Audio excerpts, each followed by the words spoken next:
Hayaan kong mag-marinate iyon sandali. Ang Algo Box ay isang trade room. Tinanong ako, Benny, kailan bukas ang trade room? Well, sanay sila sa ibang trade rooms kung saan may tao na gumagamit ng mikropono at sinasabi sa kanila, okay guys, kaya kailangan kong bumalik. Kaya narito na tayo. Nakuha ko ito sa curvature.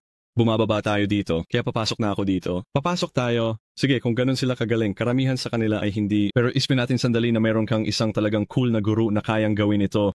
Ang buong punto nila ay ganito. Sige mga guys, magandang lugar para pumasok dito, di ba? Ito ang aming sistema, isang trade room.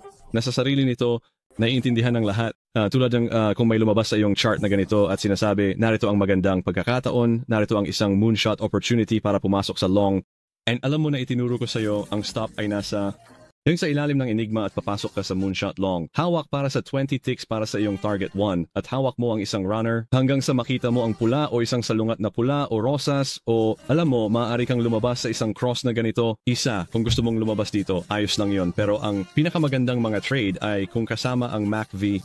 Tulad Verde Ayos, maaari mo itong hawakan at baka ayaw kong lumabas doon hanggang umabot ako sa 13 sa pula. Kaya naintindihan mo na ang code na ito ay gumagana bilang isang trade room? May mga tanong ba tungkol dito? O naintindihan ba ng lahat yon kung ikaw? Kung naintindihan mo na ito ay isang trade room sa code, ang code mismo ay isang trade room batay sa teoryang iyon kung saan sinasabi ko na ipapakita nito sa iyo ang mga entry at exit tulad ng isang kahoy.